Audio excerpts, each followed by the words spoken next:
Brought to you by MuleSoft, provider of the industry-leading Anypoint platform for APIs.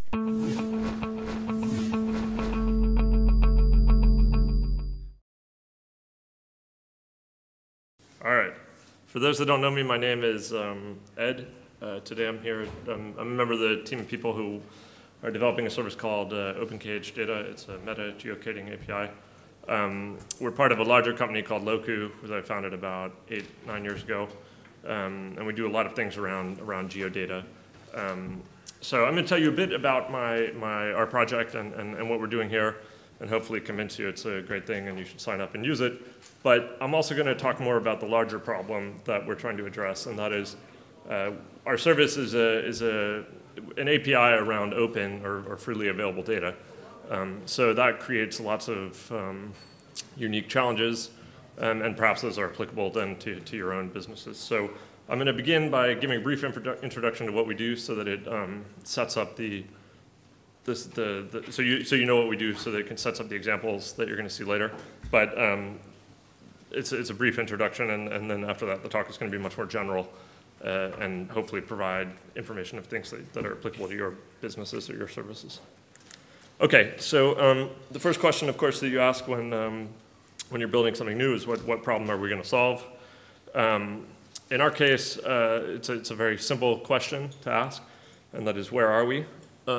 This is, I don't know if any of you have ever built location-based services, but it's the key question that you have to ask about the user of your service. So here's where we are. Here you can see a nice map. Shows exactly where we are. The challenge around this is that when computers talk about location, computers are very good at, of course, at precise mathematical calculations. And so they like to talk about location this way, which is longitude and latitude. That works excellently for computers. The downside is, of course, for the consumer, it means nothing. So if you ask humans where they are, basically if I asked each of you to write down on a piece of paper where you currently are, I'm sure we'd have about 50 different answers. So some of you would say something like London, some might say Lambeth, some might say near Waterloo, all these different places that are all, of course, technically correct, but divergent. And so the issue is if you feed those into a computer, it doesn't really work well at all. So what you need is what's known as a geocoder. Geocoder, again, this is a very high-level overview. You give it a place name or an address or something of that type, you get back longitude, latitude, or you can do the opposite. If you're going from place name to longitude, latitude, that's forward geocoding. If you're going the other way, that's known as reverse geocoding. So you might ask why, that's great, I get what a geocoder is, why can't I just use Google? And they actually provide a very good geocoding API. So as you would expect from an organization with such amazing technical skills and the people who bring us Google Maps. The challenge of that is that they have terrible terms and conditions. So for example, if you use the Google geocoder, you can only show that then result on a Google map. And many people don't like that. Also, in most countries, not in all, but they charge quite a lot for using their geo services, especially if you're doing that at volume. So that's not good. So you might say, well, obviously, we live in the age of open source. Are there not open source projects that I could use to deal with this? And there is. There's a project called OpenStreetMap, kind of the Wikipedia of mapping. Anyone can upload geodata, and then it's freely available. If you're not yet familiar with OpenStreetMap, I advise you to get familiar with it. It was invented here in London, UCL, about 10 years ago, and it's a great project. The problem with that is because it's a kind of volunteer collaborative project, they don't have the infrastructure to allow people to use it at high volume in sort of an enterprise type environment. And also, while OpenStreetMap is excellent in some areas, so in places like London or most of Northern Europe, much of the developed world, it's phenomenal. The coverage is not yet great in other parts of the world. So we're hoping to address this niche. On the one hand, you have commercial providers like Google. On the other hand, you have open providers like OpenStreetMap. And is there a role that we can play in the middle? Hopefully the answer is yes. So we offer one API that aggregates many different geocoders, including OpenStreetMap. The data is then free, as in freedom. So, and we do a lot of annotation and enhancement to that. So I'm going to talk a bit about all of these. So here's our high-level technical diagram of what we do. Basically, you send us a query. We query all these different geocoders and send back a result to you. As I said, the data that we give back to you is open. You can use it on any map you want. You can cache it as long as you want. One of the key attributes of open data, particularly around OpenStreetMap, is that when there are bugs, you can fix the underlying data. And basically, it lets you get very creative. And there are lots of people doing very, very creative things around with OpenStreetMap data. So we enhance that quite a bit. So we add things like time zones, ordnance survey grid refs, geohashes, and I'm going to talk about some of these. And if you'd like to start geocoding, please go to our site and sign up, and you can check that out. So that's the very high-level brief introduction to what we do. Okay, but you'll notice that I talked that the data is free, as in freedom. I didn't talk about monetary freedom. The real question that we're trying to ask and answer. And I should say that we only started on this project a few months ago, so we're still very much in the process of answering it, is what does it cost? And is there a way that we can get a sustainable, scalable business model around an open data API? Bearing in mind that if our underlying raw inputs, like OpenStreetMap, are freely available. Anyone can get them. So I'm going to talk a little bit about our thought process there and some of the analysis that we've done, and hopefully it's applicable to you, and we can have some discussion at the end. So first of all, what do I mean by a scalable business? There are lots of people in the open data world who make businesses that kind of look like this, the consulting type business. That can be a very, you go to their website and they have pretty pictures like this.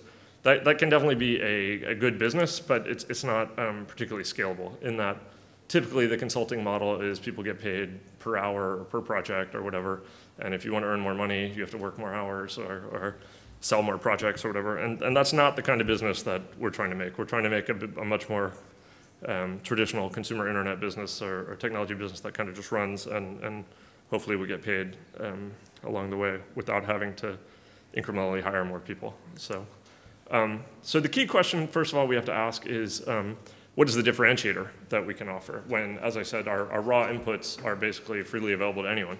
I'm sure there are many technically skilled people here in this room who could, you can get OpenStreetMap data, and I'm sure you could have a go at making a geocoder yourself. In kind of MBA type terms, you sometimes refer to as the moat. So what is the moat that we can build up around our business that can, that gives us a defendable position? So the first question that we think about there is, well, let's look at who the competition is. I intentionally chose this picture because this is the way many people think about competition, in that it's a race. There can be only one winner. Whoever's in the lead is the winner. But I'm not sure that's really the right way to think about competition. And so I kind of prefer this picture. So if you look at this picture, a street scene here in London, there are two black cabs, so you might think, all right, cab A is competing with cab B. And the reality is actually, certainly they are, but they're also competing, for example, with this car service. They're competing with the bus. They're competing with the Boris bikes there. So people have a lot of options to get from A to B, and all of these are viable competition. And you need to think about all the different ways that the problem that we're trying to solve, that people could do it. So we try to make sure that we think about any way that the consumer can address the problem is a competition to us, and are we really differentiating enough against those? Then here we have a picture of someone who, if our problem is getting from A to B, this woman is choosing not to do that, right? Because none of the solutions seem compelling to her for whatever reason. Instead she's staying at home and just looking out the window. There's also people who are out of the market who maybe we can bring in if we can create a solution that is compelling enough for them. So we need to look at the direct and the indirect competition. In terms of direct, we have other API providers. So at the beginning of my talk, I talked about Google and OpenStreetMap, which also runs a service. Also, the indirect competition, as I said, of people choosing to build it themselves. And how can we go against all of these? And then finally, we also have the indirect option of people choosing not to do it. And we'll talk a bit more about that in a bit. So we think we can build a sustainable, differentiated position, but how exactly are we going to do that against all this competition? Versus the direct competition, again, some of this is very standard kind of business school stuff, trying to think about the product, price, placement, promotion, the 4 Ps. Indirect competition, we try to think a lot about how can we educate people to our product, make them aware, and make them aware of the benefits, of course, always sell benefits, and reducing the barrier to trial. So on the product side, our main goal is how do we ensure that our product is not a commodity? Again, bearing in mind that the underlying data is a commodity. Anyone can get it. And the strategies that we've adopted there are basically adding to the open data and trying to think of how we can curate the open data. In terms of adding to the open data, in our case, what that means is when people geocode, they want, we could return just the longitude and latitude. We could also return lots of other things. So a very common use case is that people want to add a time zone or some of these other attributes, and I'll talk about some of them. So as I said, time zone is a very common use case. You have a user's longitude, latitude. You need to figure out the name of that place, but then you also want to figure out what time is it in that place. So you might ask yourself, well, how can we be sure this is a common use case? So we have the benefit of we just go over to the OpenStreetMap because the project is done completely publicly. Lots of their issues and issue trackers and things are also in public. So here we can see, several years ago, someone says, please can we get a time zone in the results? And then this guy says, yes, I would also love this. This is a great feature. And here you see the owner of the project says, well, unfortunately you don't see it, but I'm not going to get rid of that. Is this going to mess me up? So here you see they close the issue and say they won't fix. So we try to do a lot of research like this and look at what are the things people are asking for of the open service. And for whatever reason, the open service is saying they won't do it. So clearly, this is a feature people want. We can add it. The open service is not going to do it. So it's a chance for us to differentiate. Another strategy is going niche. So here you see this gentleman from the great country of Liechtenstein. Is anyone here from Liechtenstein? Okay. You're not. Are you in seriousness from Liechtenstein? No. You're not from Liechtenstein. So there are a lot of markets like this where you think about, very few people are building products for Liechtenstein, right? Because it's a tiny, tiny market. So in our case, we look at other things like, so here in the UK, which also from the global perspective is kind of a niche market, many people with their geodata, if you're from the UK, you'll be familiar with the Ordnance Survey. So a long tradition, hundreds of years of things around geo and mapping the country. And the Ordnance Survey, they don't use longitude and latitude. They traditionally use things called eastings and northings for whatever technical reason. So a very, very common use case is I have longitude and latitude, but I want to match it up with Ordnance Survey data, and I need to get the easting and northing. So in our results, we also return, if the location's in the UK, we would give you back the easting and northing and a grid ref. So very trivial to do technically, but this is a very common use case that developers have. And again, it's something that a global open project is probably not going to do because this is a niche use case. The thing about niche use cases is that it's not really niche to them. So if you are from Liechtenstein, you will recognize that this is the Grand Duke of Liechtenstein, one of the richest people in the world. And it's for the people who have that use, it's actually quite important for them. So our hope is that by building up many of these niches, in some that can become quite valuable.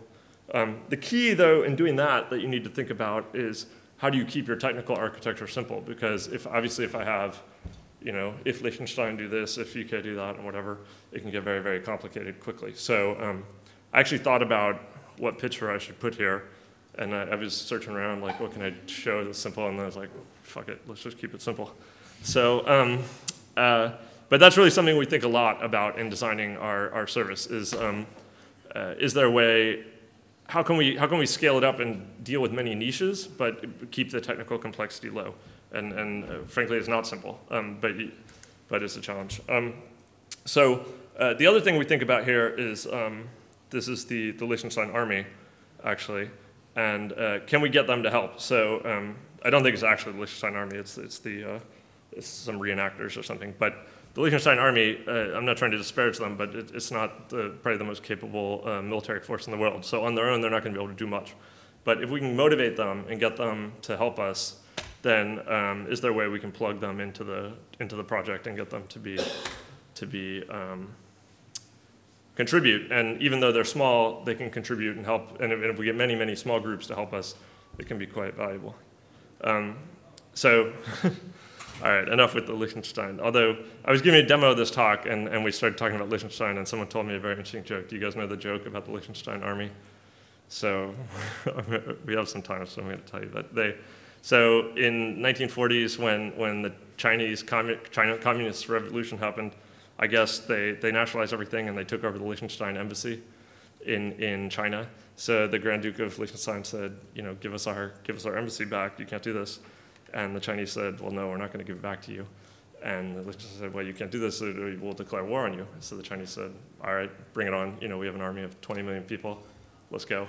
Unfortunately, we don't share a land border, so tell us where you want to meet. And the guy from Liechtenstein wrote back and said, well, that's not going to work, because unfortunately in our country we don't have room for 20 million prisoners. So anyway, we try to think about how can we get the Liechtenstein armies of the world, which are small and limited, if we get many of them to help us, that can be quite powerful. So trying to think, how can we open source our project? How can we make it easy for people to write plugins that address their particular niche? And that's a strategy I encourage you all to think about quite heavily, rather than trying to do everything yourself. So if you again, our goal is by aggregating many sources and addressing many, many niches, we create something that's more than the sum of these parts. And some of these fixes, like for example, converting a longitude-latitude into an ordnance survey grid ref are trivial, but they're something every developer has to do again and again and again. And by addressing that need once, it can, you reduce the friction to people using your service. The second way we think about adding value heavily is through curation and editing.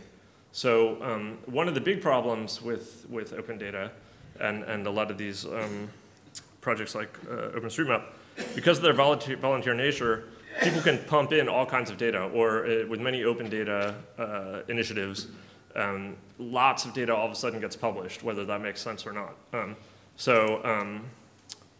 Again, so here in our case, we have all these different services, and we're aggregating them, and you can see, when a request comes in, we're going to have to deduplicate and merge that and present back a meaningful answer, not just present back 10 answers, which could be, but even in the case of just one of these services like OpenStreetMap, there's a ton of data, and there's a lot of value in cleaning that up, because otherwise it's just too much of a good thing. An interesting case study of that is this service. I don't know if you know it, spendnetwork.com. So here in the UK, when the government got voted in a couple years ago, they passed a resolution saying, all right, everyone in government, you've got to publish all your data on spending. So, I mean, all the way from Ministry of Defense all the way down to every local council, NHS, all these kinds of things. So all of a sudden, all these government agencies are like, okay, top order from the top, everyone publish the data. But everyone doing it in a different format, everyone different styles, different abbreviations, all kinds of things. Different, one guy sticks it in PDF, next guy in Excel. So it's a nightmare. So this guy, Spend Network, startup here in London, the only value what they're doing is aggregating that, cleaning it up, deduplicating it, and it's hugely valuable. It's and a very interesting study to watch, and it's a great service. And so then you go there, and you can, as a consumer, you can very easily get reports of who's spending what, and it's in an adjustable format that you would be exceedingly painful to try to do on your own. So in our case, again, our service, we're trying to merge and deduplicate location data and answering the question of where. So let me show you a good example, though, that even of some consumer services that are quite successful do quite badly. So this summer, I got to spend the summer in Berlin. It's a great city. I highly recommend you go there. What you may or may not know, but it's kind of a geographic anomaly in that in Germany, Berlin is both a city and a state in their system, or a Bundesland. So I'm getting on the social media and tweeting away, and you see the location that it reports me being from is Berlin, Berlin. So this makes no sense, right? And it's very clearly that someone in the US, a software developer or whatever, has said, okay, we need to show city state, right? And if you're a German speaker, this is jarring, because it's like, oh my God, why is it called Berlin, Berlin? This makes no sense. And it's a subtle detail that makes it clear that like this service is not correct. Like they don't know what they're doing. So that's an example of one of the types of things that we can do to help clean up the data to make it easier for the end consumer. And these can be seemingly small things, but they can really add up. Again, if we think about that kind of in simple mathematical models, hopefully we have this huge mass of data, and by subtracting some of it, cleaning it up, knowing when some of it can be removed, we can create something that's more valuable. So with that particular, another example here that we're trying to do is, in terms of opening it up, is how do we format addresses? So how could a guy know that it's not city-state? And so we've actually created kind of an open source project around how to correctly format address and templates and things like that. So if you want to contribute, please do. And then we're using that in our software to format the responses that we give, but hopefully, again, if we can get the Liechtenstein armies of this world to help us do that for their particular use case, it can become quite powerful. So another strategy that we think about quite a lot is who can we partner with, and who can we ally ourselves with. And we try to think quite broadly there, in that we shouldn't limit ourselves to people who are doing things exactly complementary to us. We should be thinking of anyone who's going against the problems that we're going against. And as a startup, or let's say a new entrant in the market, our main enemy is business as usual. So this is, I don't know if you can make this out on this picture, but actually there are like six members of the House of Lords falling asleep during this speech. So it's pretty fantastic. So we're trying to think of anyone, everyone who's out there, we need to wake them up and make them aware of our service. This week we rolled out a partnership with a new service called What 3 Words. I don't know if you know this service, another startup here in London. Very interesting approach and very different.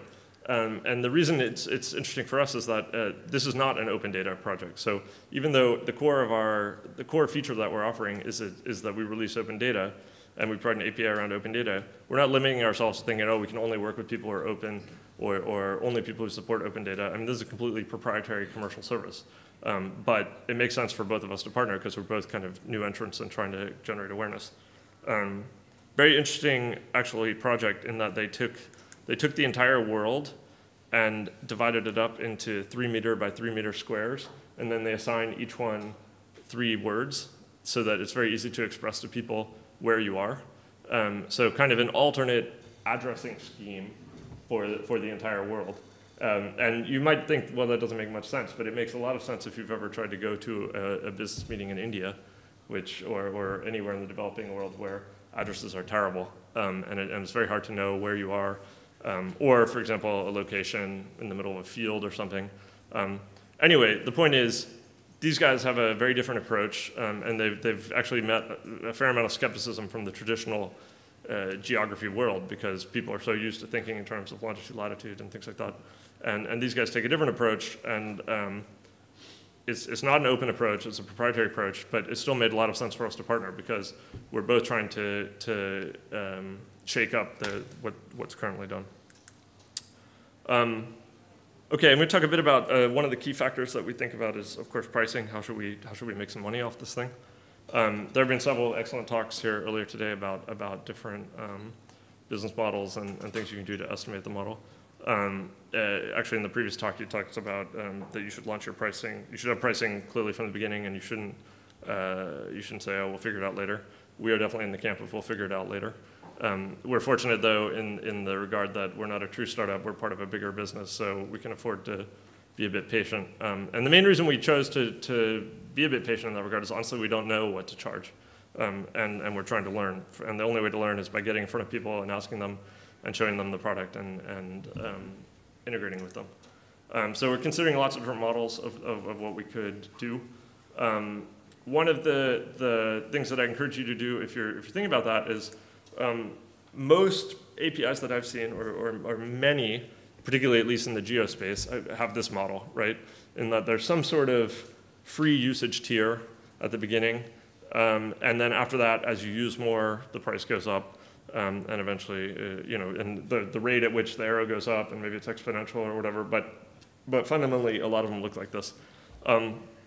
The good thing about this model is that it is, it's traditional, people understand it.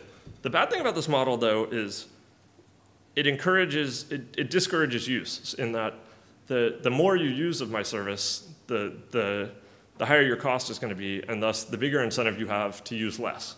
So I dislike that model because it means that it gives my customers an incentive to use me less. So again, keeping in mind that our underlying inputs, which is open data, are free, and we have no cost to us, there's no reason we need to adopt this model, right? We could instead come with radically different models. And one thing that I think is a shame is that I don't see a lot of radically different models. There are a few. I haven't seen any in the API space.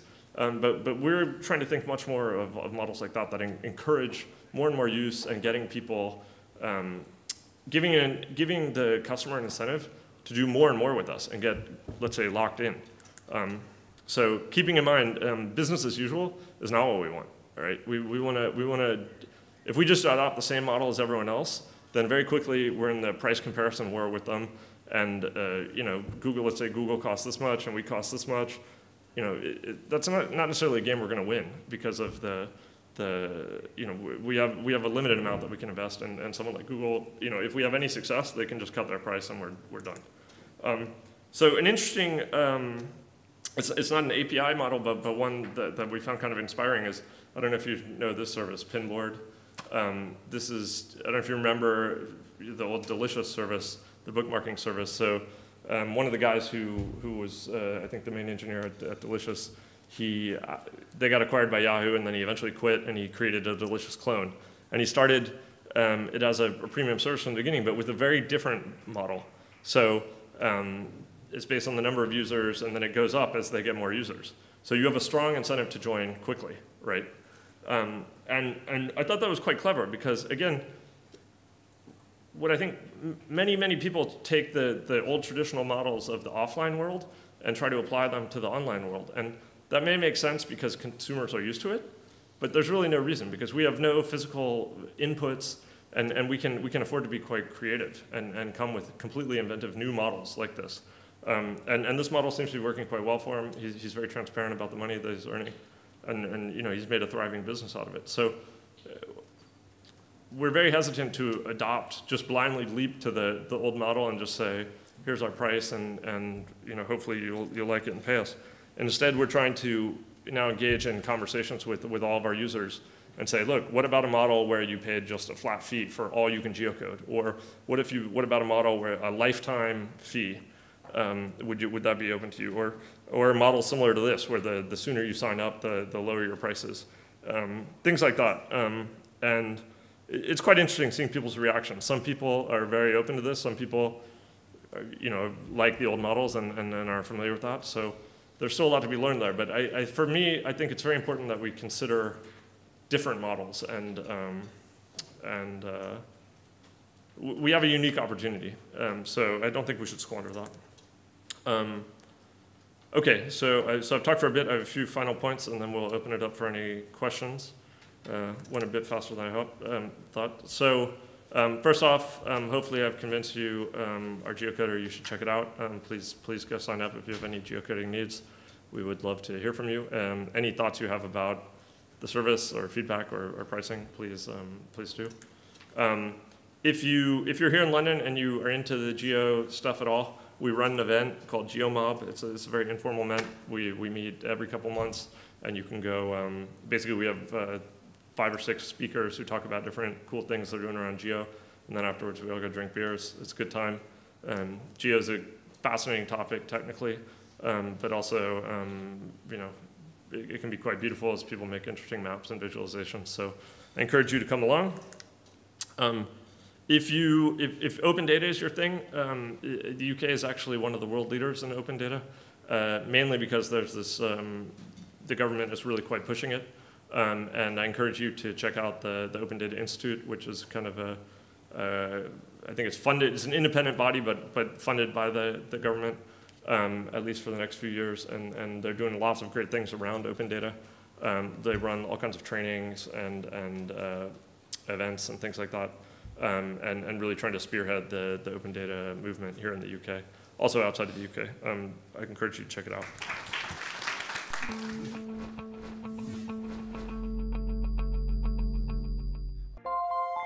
Brought to you by MuleSoft, provider of the industry-leading Anypoint platform for APIs.